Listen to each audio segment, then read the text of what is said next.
Análisis feminista, donde el debate se transforma en propuestas. Hola, ¿qué tal? Hola, ¿qué tal? Muy buen miércoles 12 de febrero del 2025. Como siempre, un gusto que nos acompañe aquí en una emisión más de Análisis Feminista. Yo soy Lucía Lagunes Huerta y me da muchísimo gusto que estemos hoy con usted. Pues seguramente ya escuchó del caso de el ex gobernador de Morelos, el ex futbolista y hoy miembro de Morena en la Cámara de Diputados, que está siendo acusado precisamente de intento de violación. Cuauhtémoc Blanco es el nombre del personaje que está acusado de este intento de violación y que pues ha desatado la polémica sin lugar a dudas en los medios de comunicación y en las redes sociales. ¿Qué hay detrás del escándalo? Que me parece que es muy importante que podamos precisamente, pues eso, hablar, analizar lo que hay detrás del escándalo y lo que esto significa. Y me da muchísimo gusto que esté aquí con nosotras Perla Pedrosa Vélez. Ella es defensora electoral, es abogada independiente, es una mujer con una larga trayectoria en la defensa de los derechos político-electorales, yo diría, Perla, de las mujeres y en especial de las mujeres indígenas. Muchas gracias, Perla, por estar aquí esta mañana con nosotras. Gracias por estar con nosotras. Gracias. Hola, buenos días. Muchas gracias por la invitación y me siento muy contenta de poder estar en esta análisis y pues gracias por la presentación. Estoy a sus órdenes. Gracias. Y déjame invitar a otra de las invitadas, Indira Sandoval. Ella lo conocemos bien, defensora de derechos humanos, impulsora de la reforma 3 de 3, violencia, que dio muchos elementos precisamente a propósito de casos como este, como el que hoy tenemos en la palestra. Mi querida Indira, bienvenida, un gusto tenerte aquí. Gracias por estar. Muchas gracias, querida Lucía. Saludo con mucho gusto a todo el equipo de CIMAC y me encanta compartir este espacio con mi querida Perla Pedrosa. Pues Un a gusto ver, igual. arranquemos, Indira. ¿Qué hay detrás, enfrente y alrededor del caso de Cuauhtémoc Blanco y esta denuncia que pesa sobre él? ¿Cuál es tu lectura, Indira? Bueno, pues total impunidad, ¿no? Hay delante de él, atrás de él y alrededor de él hay impunidad. Hay protección absoluta, hay fuero en este momento y hay fuero del que gozó como gobernador también en el estado de Morelos. Es importante decir que la impunidad de la que goza es en muchos sentidos, puesto que Morelos lo dejó con el primer lugar durante los 5 años consecutivos y el sexto con el que se fue y lo tomó la actual gobernadora, siendo el primer lugar en feminicidios por tasa poblacional. Esto es importante porque en Morelos no somos el estado ni más grande ni más poblado, o sea, ni en territorio ni en población, lo cual la pregunta obligada es cada cuántos metros cuadrados asesinan a una mujer en Morelos. El primer lugar en homicidios contra niños y niñas, el tema de estar en la ruta de la desaparición, es decir, hacia Puebla, hacia Veracruz, una mujer que desaparece en Morelos es prácticamente imposible volver a saber de ella y dadas las estadísticas de nuestra población, e insisto, pues es gravísimo el estatus en el que lo dejó. A eso aumentemos el tema de los más de 4,000 millones de pesos que no aparecen, que me parece muy poco salado de toda la impunidad en la que se rigió este señor. Mi pregunta es con la señora gobernadora que dijo que todo esto no aparecía, que lo iba a investigar y ahora vemos que es ella misma que el mismo día que es pues presentada formalmente la solicitud de su desafuero ante el Congreso de la Unión, es el mismo día en el que ella manda la terna al Congreso del Estado de Morelos para pues que la destitución del fiscal. Yo no quisiera mezclar temas más allá de que si es o no constitucional o no el medio por el que fue destituido esta persona. Lo que sí me parece en total impunidad es que hoy salga una persona a decir la señorita, o sea, ya no habla de su hermana, su media hermana, que además decir que es una de tantas carpetas de investigación esta, de la que se está hablando. Dos, salga a decir que es importante que se haga una iniciativa para defender a los hombres que como él son acusados de mala fe y con difamación. Eh, Sería su primera iniciativa para empezar, no ha presentado ninguna. Nos cuesta mucho a los mexicanos, a las mexicanas y en especial a los morelenses, que fue diputado plurinominal, que no volvió a darnos la cara, que no necesitó de nuestro voto y que la iniciativa sea un mensaje como tal. Tercero, yo diría que si pues está libre de pecado, como dice que el que nada debe, nada teme, pues que se ponga en disposición de las autoridades, así nos ahorraría bastantitos recursos públicos al erario, dinero, litros de tinta y kilos de papel, porque si nada debe y nada teme y tiene iniciativas como estas, pues debería colocarse en disposición. Lo cierto es que el día de ayer más de 5.800 firmas fueron ingresadas al Congreso de la Unión vía ciudadana, es decir, mujeres que de manera libre y autónoma nos dirigimos al Congreso de la Unión, en específico a la JUCOPO y a la Comisión Instructora, así como a la Comisión de Igualdad, que alguna opinión le debe guardar este asunto. Nos recibió por parte de Morena el vicecoordinador Ramírez Cuellar, diputado, por parte del PAN, la vicecoordinadora, la diputada zacatecana panista Noemí, por parte de Movimiento Ciudadano, la coordinadora Ivonne Ortega, por parte del PRI, el coordinador Moreira, y por parte, esto en cuanto a la Jocopo, quien faltó ahí es el PT y el Verde Ecologista que no Y, recibieron. Indira, ¿y hubo algún acuerdo al que se llegó ahí? ¿Qué van a hacer con estas 5.800 firmas que ustedes entregaron? Bueno, es importante decir que hubo dos bancadas que no las recibieron, el PT y el Verde, y que es fundamental decir que la recibió también la Comisión de Igualdad y el presidente de la comisión instructora, de la comisión jurisdiccional. Pero Y ¿qué el va a acuerdo decir? es Dime, ¿qué eh, acuerdo? Y el acuerdo es que, bueno, pues que, bueno, nuestra solicitud es clara, que le dieran trámite legal y constitucional a algo que entró en tiempo y forma. A lo cual respondieron que en estos 60 días que tiene la comisión para darle trámite, se darán bajo un proceso lo más objetivo posible. Me llamó la atención que uno de los diputados comentó que le pidieron de alguna manera se excusara del tema al ser del mismo grupo parlamentario. Comentó que no, que lo va a hacer con la más cercano a la objetividad. ¿Quién? Yo, pues, ¿Ese fue Ramírez Cuellar? ¿Fue Ramírez Cuellar?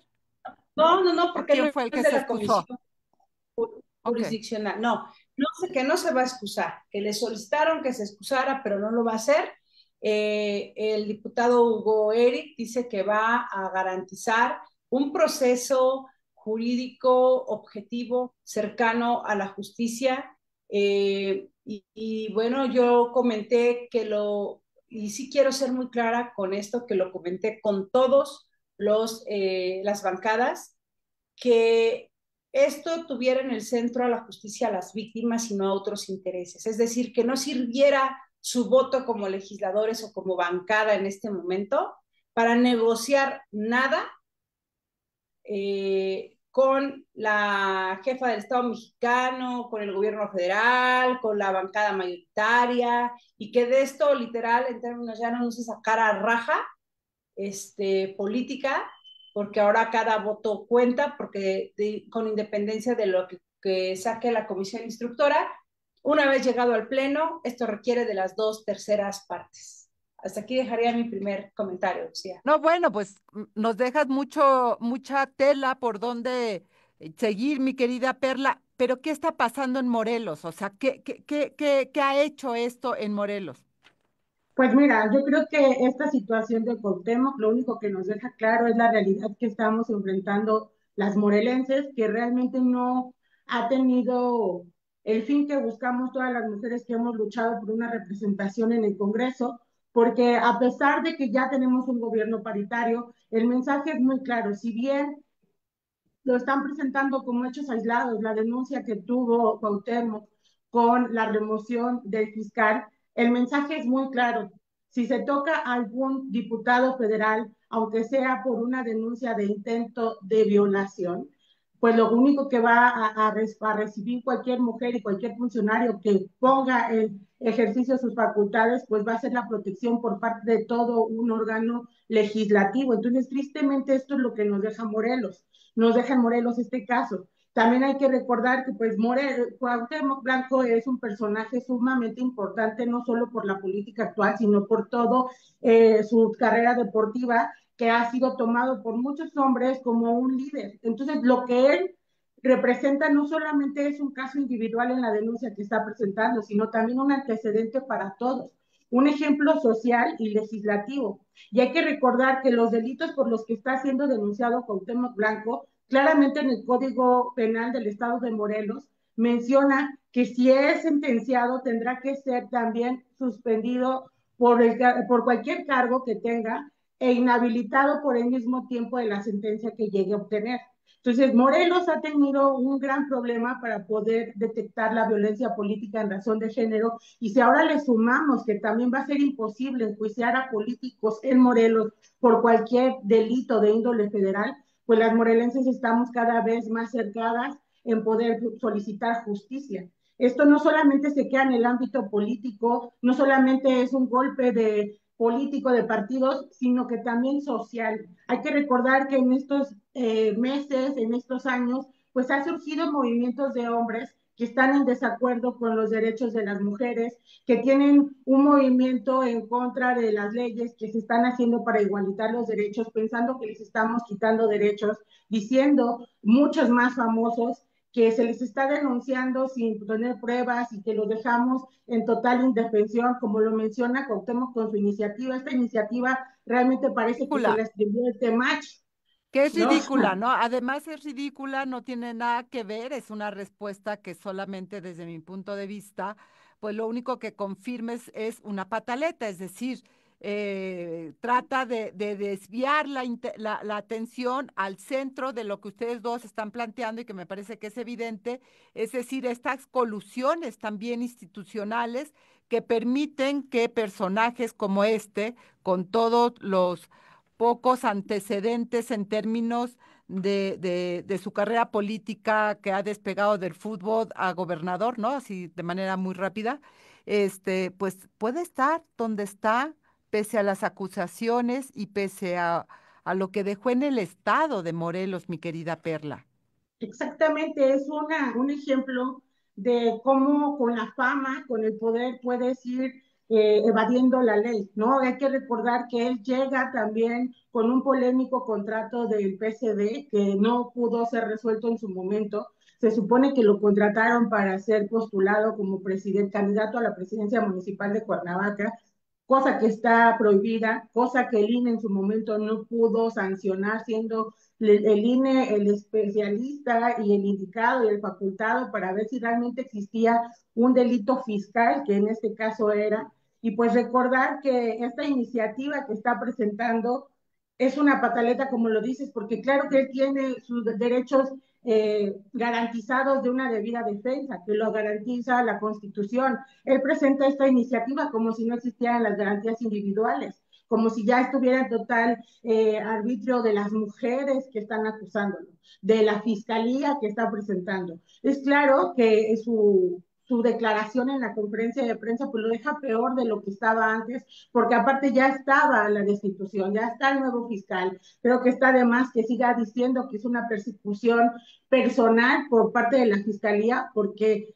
todos los procedimientos se hicieron de conformidad como lo establece el Código Penal, como lo establece la normativa correspondiente, y pues realmente no dijo absolutamente nada que realmente pueda defenderlo a vía pública, porque pues en la defensa judicial ya lo tendrá que hacer. En la conferencia de prensa se le cuestionó por parte de los medios de comunicación que si era una persona tan clara, tan honesta, ¿por qué no se ponía a disposición de las autoridades? Que si estaba dispuesto a dejar su fuero, y dijo que eso lo dejaba al Congreso, a la Cámara de Diputados. Jamás contestó, evadió, y dijo que a esta persona no la conocía, que a él le pidió el favor y que él le hace el favores a todos. Entonces resulta que el señor deja entrar a Casa Morelos a cualquier persona, aunque no la conozca, cuando es la residencia oficial de los morelenses, la máxima autoridad, la figura de un gobernador, y resulta que deja pasar a cualquier persona que no la conozca. Y no hay que hablarles si es verdad, es mentira, si es culpable o no es culpable, porque eso lo tendrá que determinar las autoridades competentes. Sin embargo, a ojos sociales, pues es una incoherencia que tú digas que no conoces a una persona que tuviste trabajando. Y hay que recordar que si no son hermanos, si no existe una afiliación,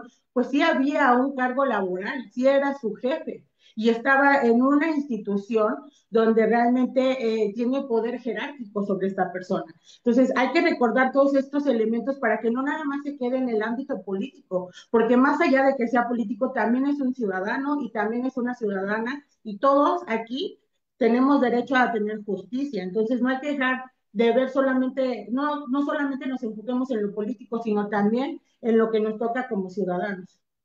Pero aquí además es, a ver, tenemos a la primera mujer presidenta que ha señalado que es el tiempo de mujeres, que llegamos todas, que eso que se acaba de reformar, una de sus iniciativas de la presidenta a la Constitución, es para garantizar una vida libre de violencia para las mujeres.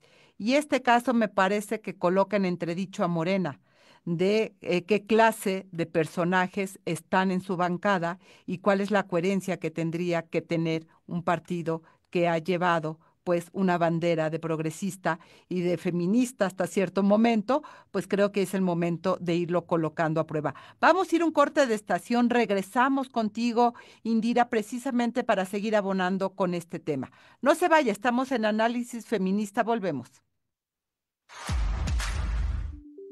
Fátima Blanco y el caso contra su medio hermano Cuauhtémoc Blanco. En octubre de 2024, Nidia Fabiola Blanco Fernández interpuso una denuncia ante la Fiscalía General de Justicia del Estado de Morelos en contra de su medio hermano, el exgobernador Cuauhtémoc Blanco, por el delito de tentativa de violación. De acuerdo con la denuncia, los hechos tuvieron lugar en diciembre de 2023, cuando Fabiola Blanco se encontraba en la residencia oficial del gobierno de Morelos y mientras ocupaba un cargo en la Secretaría de Desarrollo Económico y del Trabajo del gobierno estatal. La denuncia señala que fue amenazada con perder su empleo si hablaba de lo sucedido. De acuerdo con la versión presentada ante la Fiscalía, el ataque habría ocurrido en la residencia oficial del gobernador, donde Blanco irrumpió en su habitación y la agredió sexualmente. Ante su resistencia, él supuestamente la amenazó con destituirla si denunciaba los hechos. Nidia Fabiola Blanco Fernández es media hermana del exgobernador y ha mantenido un perfil discreto en el ámbito público. Aunque su relación familiar con Cuauhtémoc Blanco era conocida, su nombre no había aparecido en el debate público hasta la presentación de esta denuncia, que ha generado un fuerte impacto mediático. Es importante mencionar que Blanco Fernández comenzó a trabajar en el gobierno estatal durante la administración de su hermano, quien asumió la gubernatura en 2018. Su cargo en la Secretaría de Desarrollo Económico y del Trabajo respondía a una estructura de nombramientos dentro del equipo del entonces gobernador. Sin embargo, tras la denuncia, su trayectoria en el servicio público ha quedado en segundo plano frente a la relevancia del caso.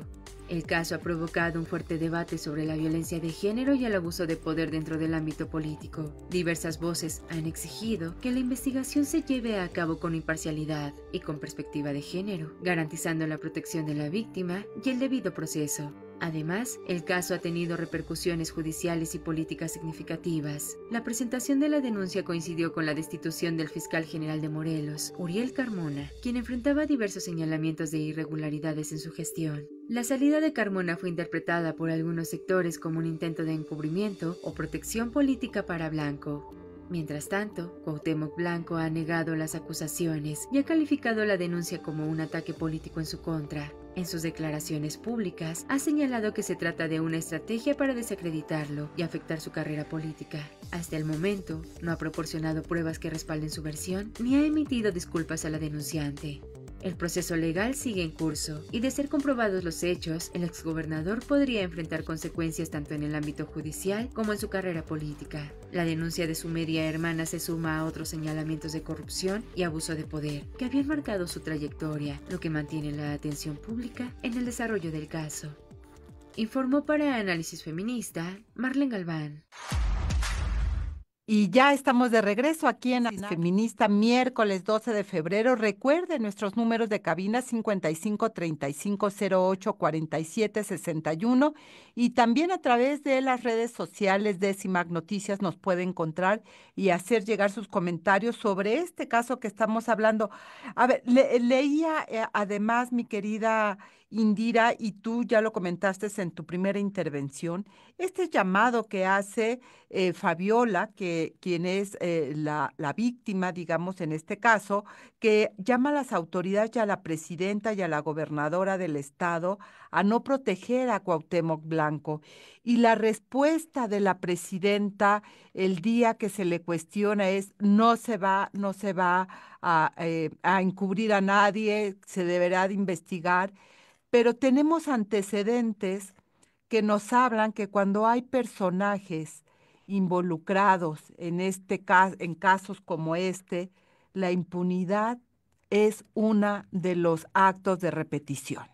Y pienso en Félix Salgado Macedonio, perdón, no puedo irme a otro lado que no sea Guerrero, que es precisamente lo que trae el antecedente de una lucha muy importante que tú diste, y que sale la 3 de 3, digamos, en términos de una respuesta de lo que también tendría que ser una ética política, de que no puede haber candidaturas cuando hay personajes con alguna de estas acusaciones.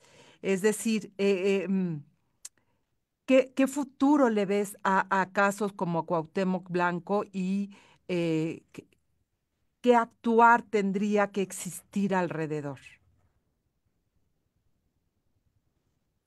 Bien, sin duda comentó que la presidenta, que si bien no se iba a encubrir a nadie, dijo en la misma tónica que por qué hasta ahora se daban estas denuncias, sumándose a esta narrativa como si fuera un tema de revanchismos y eso siempre cuando se viene de la jefa del Estado mexicano, comentarios como estos, eso debilita a las instituciones, cuando se usa incluso la narrativa que hay todo un tema del aparato gubernamental en torno a casos como estos. En primer lugar, me parece que habría que dejar estos rituales de que solo si los casos son mediáticos podríamos aspirar o no a que algo o alguien cambie, que algunas cabezas caigan, pero que en el centro no esté la justicia y mucho menos las víctimas. Aquí quiero enfatizar en que no hay víctimas más importantes que otras, pero sí hay agresores más poderosos que otros. Y hay quienes los cubren, encubren, quienes los potencializan, quienes los sostienen y mantienen en el poder. El caso de Félix Salgado Macedonio es solo uno de los 106 casos detectados, donde de los 106 casos, 70 pertenecían al partido político en el poder, el partido mayoritario Morena, en 2021, y el mismo ejercicio se dio con las proporciones similares en 2024 con datos de la observatoria Todas MX, y quiero compartirle, aprovecho los micrófonos de CIMAC Noticias para decir que estamos construyendo el Atlas Nacional de agresores en el poder. Estar en todos lados, están en todos los poderes, niveles federal, estatal, municipal, en los órganos autónomos, en el poder ejecutivo, legislativo y judicial, y que lo vamos a construir y va a salir a la luz. Sin embargo, me parece que han camuflajeado y estos baños de pureza que se dan con discursos de no mentir, no robar, no traicionar, estar del lado del pueblo, que hay mucha diferencia entre el pueblo y la ciudadanía, lo digo a propósito de la 3 de 3, que es una reforma ciudadana que logró la unanimidad en el 100% del constituyente permanente, pero que la realidad encubren a estos personajes que en realidad son más bien como socios de otro tipo de intereses, que generan otro tipo de dividendos, que son como inversionistas al interior de las fuerzas políticas, porque así pasó en Morelos. Cuauhtémoc Blanco compró Morena, es decir, él llega por el partido Encuentro Solidario, estando en el poder, se hace de la franquicia de Morena porque no funciona y jamás ha funcionado como un instituto político con democracia interna. Los propios morenistas impugnan este proceso y el CEN, bajo la tutela en ese momento de la dirigencia nacional de Mario Delgado, hoy secretario de Educación, nombran al hermano de Cuauhtémoc Blanco, también hoy vinculado a proceso por violencia familiar, como presidente de Morena. Es decir, no cualquier ciudadano. Yo cuando fui a la manifestación al Poder Judicial del Estado de Morelos para decir por qué no se había judicializado una carpeta, que por cierto fortalece este discurso hoy Cuauhtémoc Blanco de que era falsa la denuncia de su excuñada y demás, este discursito va a fortalecer a muchos diciendo que era falsa. Lo nombraron delegado con actividades de presidente y el presidente de la República llegó a nombrarlo en la mañanera como que no importaba el cargo, sino el encargo. Y estas narrativas hacen que se adueñen. Entonces me preguntaban en alguna ocasión, ¿por qué se dirige usted al presidente de Morena que debe ser enjuiciado y demás? Digo, porque no es cualquier persona, porque están ahí con el erario público, porque es el partido en el poder en el Estado y en el país, porque es la principal fuerza política, porque pueden tomar decisiones en el Congreso local y en el Congreso federal. Entonces, a mí me parece que la jefa del Estado mexicano en este momento está emplazada a colocar el ejemplo de que la presidenta con A no se va a prestar a ser una cómplice, que no se va a prestar a hacer de la justicia selectiva y que no va a intervenir en el proceso legislativo para llevar a cabo el juicio de revisión, que es el juicio para el desafuero. Segundo, la gobernadora tendrá que colocar también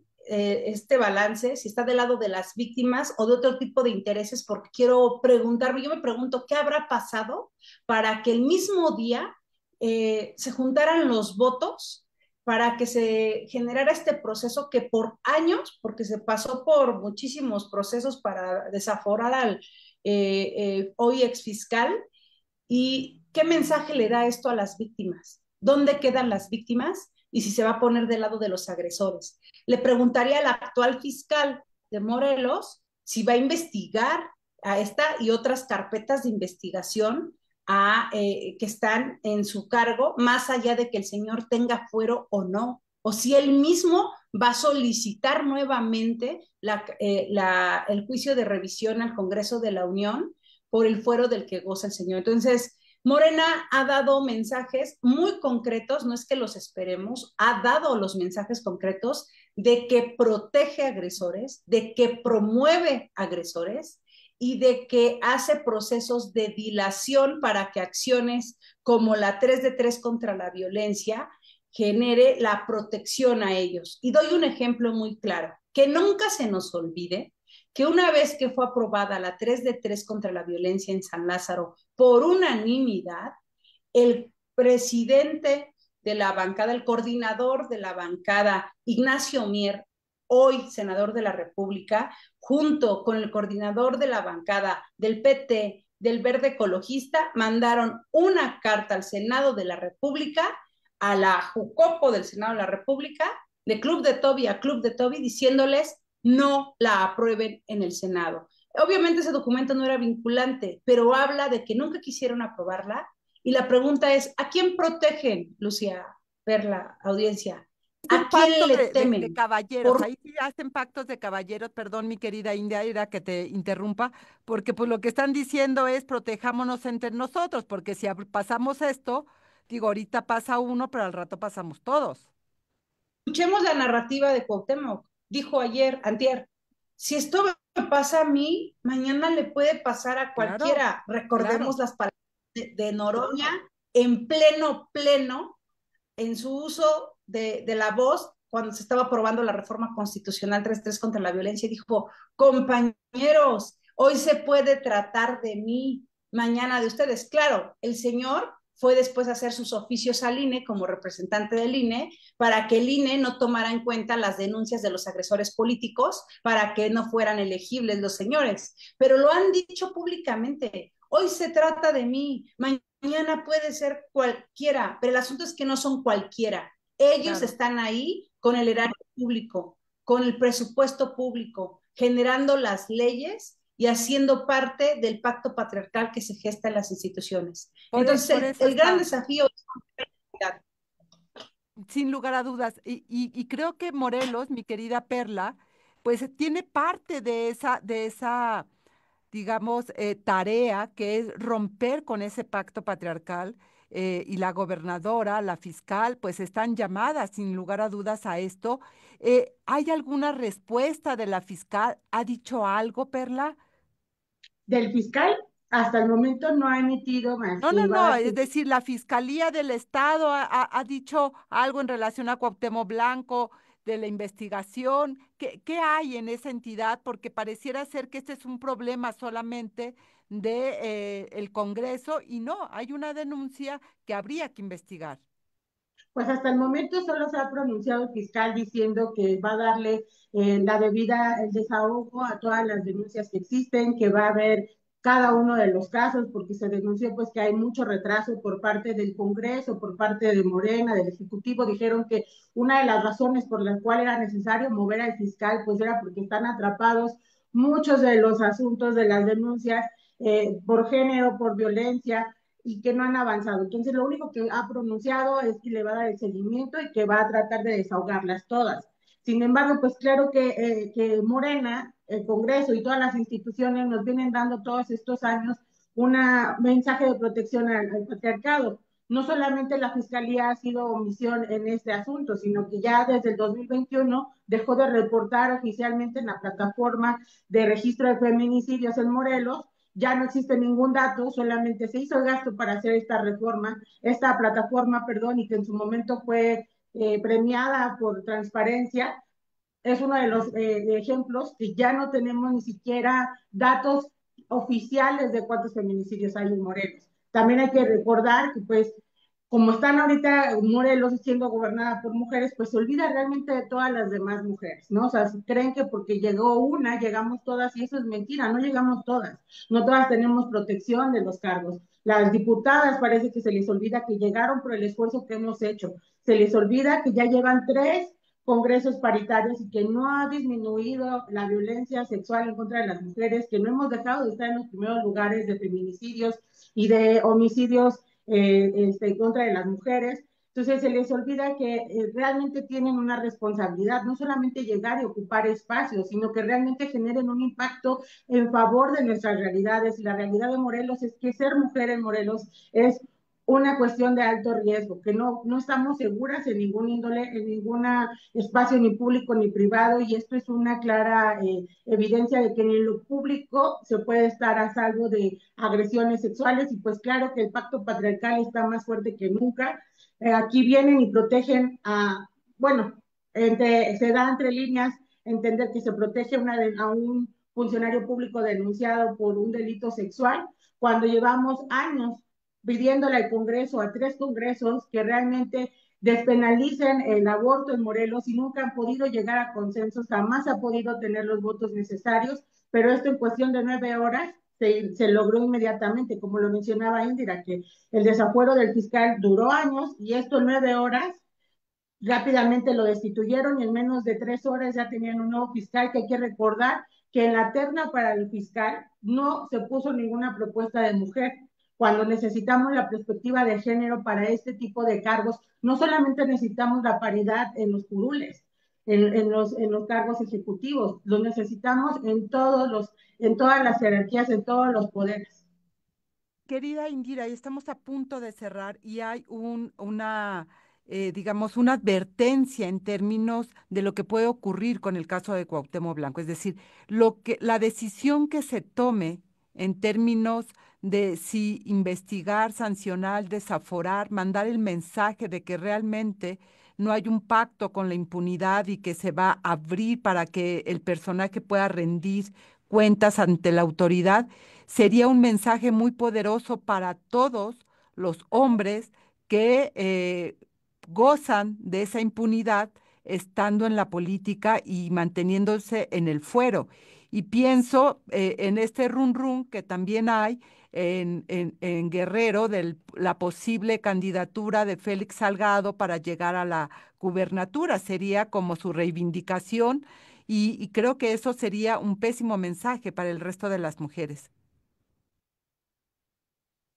Sí, yo esperaría que el mensaje fuera claro hacia las víctimas, que la fuerza política mayoritaria y sus aliados tienen hoy una posibilidad de reivindicar todo lo que no han hecho en las bancadas que llevan en las legislaturas paritarias, que como en ninguna se han desaparecido y debilitado las instancias encargadas de la protección, prevención, garantía de los derechos humanos de las mujeres. Decir también que no es la primera vez que desde Palacio Nacional se han mandado mensajes cerrados, como cuando se nos dijo que las llamadas eran falsas y las denuncias eran falsas. El mensaje no solamente fue para las mujeres de un tema de indefensión, sino para los hombres de que si hacen algo aquí no pasa nada. Yo quisiera cerrar este comentario con tres temas fundamentales.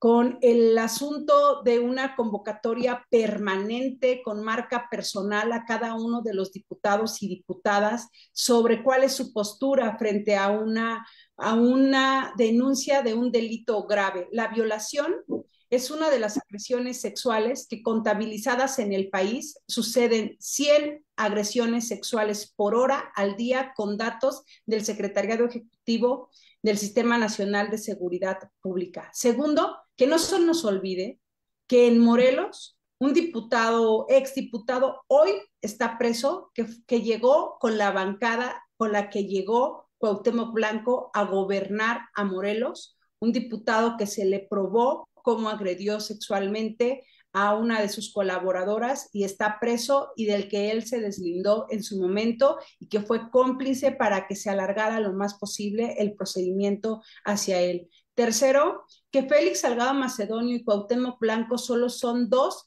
de los nombres más rimbombantes que podrían sonar en las bancadas, pero que si volteamos a ver los números de las autoridades que provienen de esa y de todas las filas políticas de los distintos colores, estamos ante un asunto de incumplimiento de la Constitución. Cierro diciendo que la presidenta está obligada a dar un mensaje claro y contundente con la regulación y reglamentación secundaria para el Poder Judicial, para el Poder Ejecutivo y Legislativo de la hoy reforma constitucional 3 de 3 contra la violencia, hacer la política pública, cuál es el área que vigila, que fiscaliza, que dice, bueno, ya llegaste, ahora estás en el cargo, pero si estás en el cargo y ahora ya estás en este delito, ¿cuál es el procedimiento para que ahora te retires? Nos parece que no tenemos que apostar a las letras muertas, sino al cumplimiento efectivo de los derechos humanos de las mujeres y que nunca se nos olvide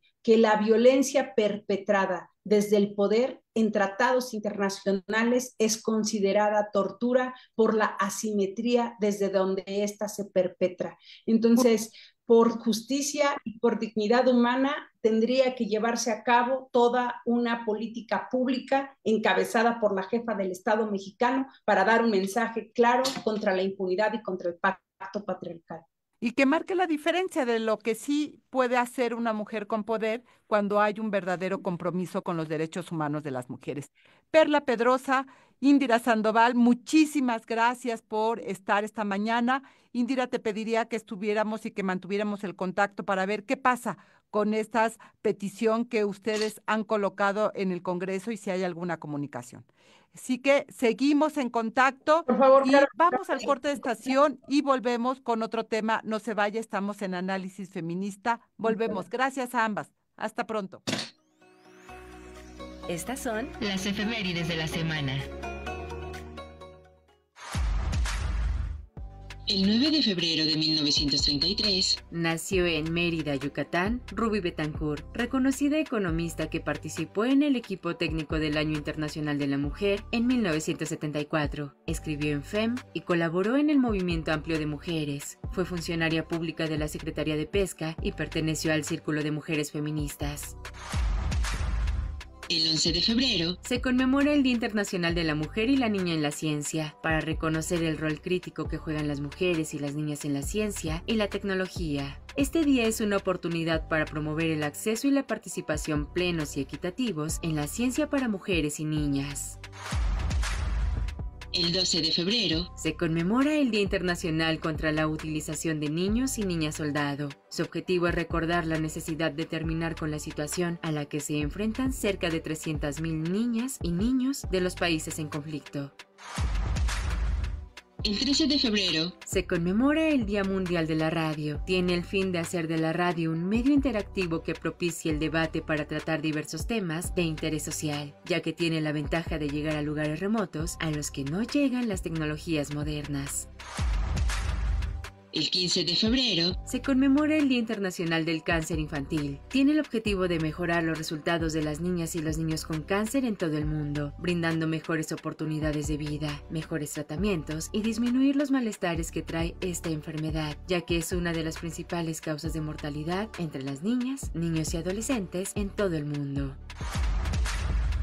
También, el 15 de febrero se conmemora el Día de la Mujer Mexicana. Este día fue impulsado por la escritora Marusha Vilalta, la licenciada Amalia González Caballero y diversas organizaciones de la sociedad civil. Su antecedente fue el reconocimiento del voto y los derechos políticos de las mujeres mexicanas.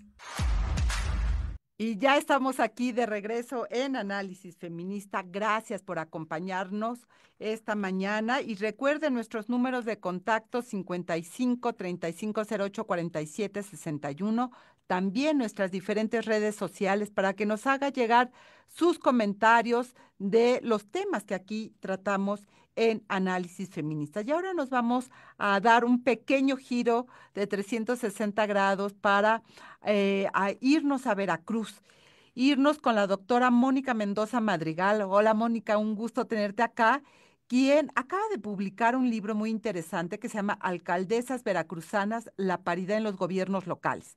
Mónica, tal, querida? ¿qué tal? ¿Cómo estás? Buenos días. Muy buenos días, querida Lucía. Me da mucho gusto saludarte y desde luego, bueno, pues agradecer la oportunidad enorme de estar aquí compartiendo contigo y con tu audiencia, pues el resultado de esta investigación, como bien lo señalas, mira, este es el libro, Alcaldesas Veracruzanas, y es resultado de mi investigación postdoctoral en la Universidad Veracruzana, en un centro de estudios que se llama Centro de Estudios de Opinión y Análisis de la Universidad Veracruzana, y aborda principalmente los resultados de la elección inmediata anterior, que dio por resultado a las presidentas y presidentes municipales que hoy gobiernan en la entidad, recordando que en Veracruz tenemos periodos municipales de 4 años.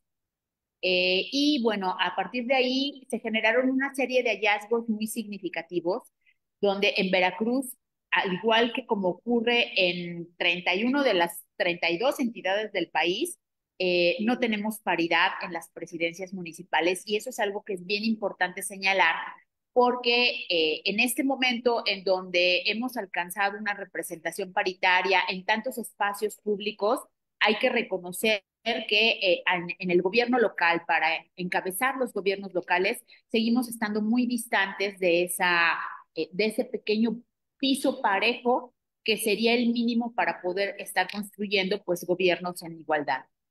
¿Qué dificultades o por qué la paridad no se logra en los municipios? ¿A qué se están enfrentando las mujeres en estos espacios territoriales que les impide gozar con las condiciones para poder ser? ¿Cuántas presidentas municipales hay también, mi querida Mónica? Claro, mira, en Veracruz tenemos 212 municipios y gobiernan 51 mujeres. Esto significa el 54, perdóname, el 24% del total de los municipios pues son gobernados por mujeres y decirte que es un segmento muy escaso de la población que es gobernado por mujeres y también se ejerce un presupuesto muy reducido. En este periodo tenemos dos alcaldesas que gobiernan ciudades grandes o consideradas ciudades grandes.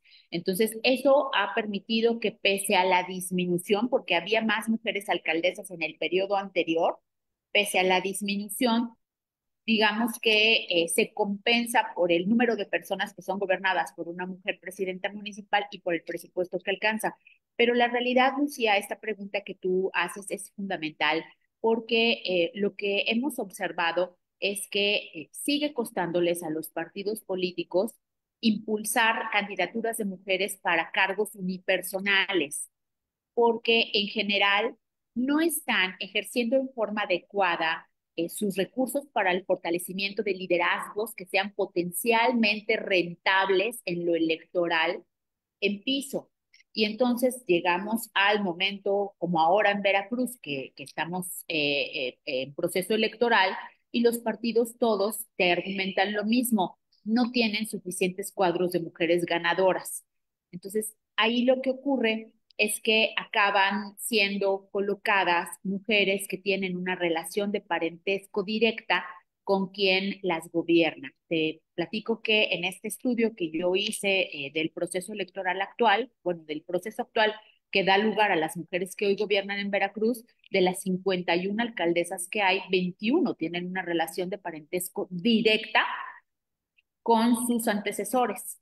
En la mayor parte de los casos son esposas, pero también las hay hijas o madres o hermanas de quien las antecedió de manera directa. Ya no estamos hablando de si su abuelito fue alcalde hace 20 años, sino están siendo sus sucesoras inmediatas. Y eso impacta mucho en el tema del fortalecimiento de las capacidades de liderazgo de las mujeres para pues poder ser competitivas electoralmente hablando. Es muy importante y esa es parte de la problemática y parte de lo que hemos observado que ustedes encontraron en el libro, que además ya circula en su versión digital y que si pues hubiera personas de tu audiencia que están interesadas en él, con mucho gusto se los podemos hacer llegar. Es un documento muy completo en donde además pues complemento con una revisión de todas las que han sido alcaldesas en Veracruz y le damos un marco contextual amplio para ver cómo está el tema a nivel nacional y a nivel global. Uno de los temas que ha ido colocándose precisamente a raíz de la paridad, de la llegada de las mujeres de manera mucho más numerosa a la política es qué cambia realmente en la política cuando llegan.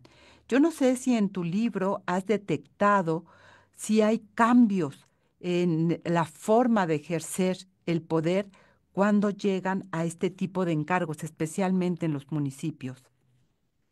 Fíjate que es una situación que yo reconozco en la parte de conclusiones y digo, bueno, a ver, esto es solo por cuanto hace al análisis de la elección que dio como resultado que estas mujeres accedieran a estos cargos. Hay que hacer un análisis específico para saber cómo es que gobiernan las mujeres alcaldesas. Yo tengo todo el interés de continuar pues justamente en esa misma línea para abordar esos aspectos. Hay literatura escrita, querida Lucía, que tú conoces muy bien de nuestras maestras, de las pioneras y de grandes investigadoras, por cierto, hablando precisamente de la conmemoración de las mujeres y las niñas en la ciencia, bueno, pues hay grandes científicas e investigadoras mexicanas que han abordado el tema de las mujeres al frente de los gobiernos locales y sus conclusiones realmente son que las mujeres son mejores administradoras al frente de las administraciones públicas, aunque suene redundante, Las mujeres son muy entregadas a cabalidad para el ejercicio de sus encomiendas y son muy responsables del deber público. El gran problema, insisto, pues es que lamentablemente, sobre todo lo que se observa es que a partir de que la paridad quedó incorporada como principio constitucional, hemos disminuido en el número de mujeres alcaldesas y ha incrementado el número de mujeres que tienen relación de parentesco directa con los alcaldes anteriores. Y eso es terrible porque no está representando, perdóname, no está representando entonces una posibilidad de transformar la realidad de vida de sus ciudades gobernadas, pues porque ellas están siendo una extensión del mandato de estos hombres que las impulsan. ¿Qué está No pasando en todos ahí? los casos, pero es terrible. A ver, tú, sí, entiendo lo que dices, pero ¿qué explicación das de esto que está ocurriendo en términos de la relación de parentesco con los alcaldes anteriores, pero también de la relación de parentesco con, que tú lo decías, ¿no? Son o esposas o hijas, es decir, hay Así es. una afinidad ahí, em, no solo afectiva, diría yo. ¿Qué situaciones se están dando? Porque ahí pasa por una aceptación de los propios partidos políticos. Claro. Claro, a ver, los partidos políticos son los que hacen este acuerdo, digamos, con los grupos de poder locales para que se extiendan en el periodo de gobierno y se perpetúen a través de otros mandatos encabezados por otros integrantes de la familia, sean mujeres o sean hombres. Esto tiene una explicación muy clara. Uno, los partidos no están previendo con suficiente anticipación el asunto que denominamos como formación de cuadros. Entonces llegan al momento de las campañas sin cuadros suficientemente formados, con mujeres que no son rentables en lo electoral, y entonces tienen que acudir a quienes tienen el control político territorial para que no tan solo con su fuerza, digamos, de imagen pública ganada, garanticen el triunfo, sino que además financien electoralmente las campañas políticas de quienes representan los intereses de ese grupo para que así pues puedan continuar perpetuándose en el poder local. Si cruzamos la información que estuvo saliendo en el proceso electoral en torno a la violencia Sí, así en es. los contextos electorales, los municipios son uno de los espacios territoriales con mayor violencia letal. Es decir, candidatos, precandidatos a las presidencias municipales asesinados por la criminalidad. En este sentido, te pregunto, ¿qué es encontrado? ¿A qué se enfrentan las presidentas municipales en Veracruz en esta lógica de violencia? Sí, mira, Veracruz lamentablemente tiene uno de los récords más tristes en cuanto a asesinato de mujeres alcaldesas. No en el periodo de quienes gobiernan actualmente, sino justo en el periodo inmediato anterior. Tuvimos dos mujeres alcaldesas en funciones asesinadas brutalmente. Además, ambas solicitaron la intervención del gobierno estatal, dando aviso oportuno de las amenazas que estaban viviendo y pese a ello, de todas formas, bueno, pues fueron víctimas fatales de este comportamiento, pero no solo ellas. Es una relación que es una práctica lamentablemente común y qué bueno que lo mencionas, Lucía, porque hoy día estamos sumamente preocupadas.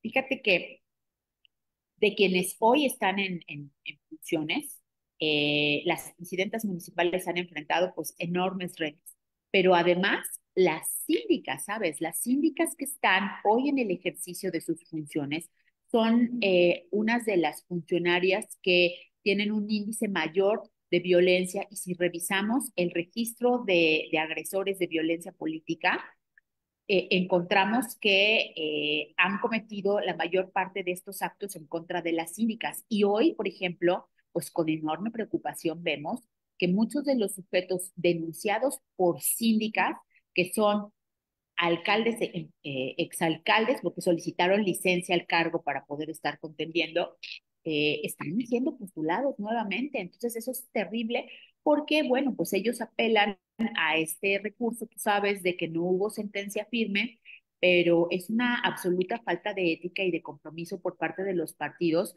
estarles postulando cuando ya se quedó claramente pues probado que son sujetos violentadores de mujeres.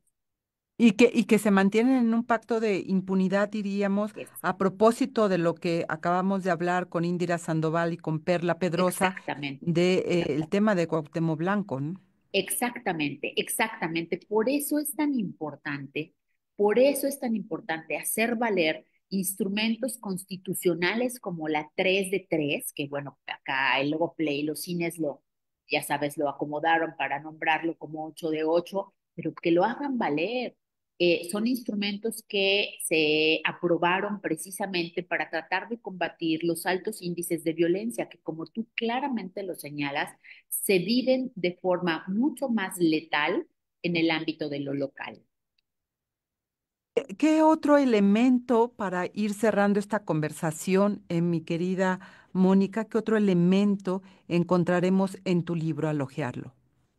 Muchas gracias. Mira, yo creo con mucha humildad, pero también con reconocimiento del trabajo, a la seriedad del trabajo efectuado, que encontrarán aquí muchas respuestas. Por ejemplo, ¿dónde fueron colocadas? Y eso es algo que es importante.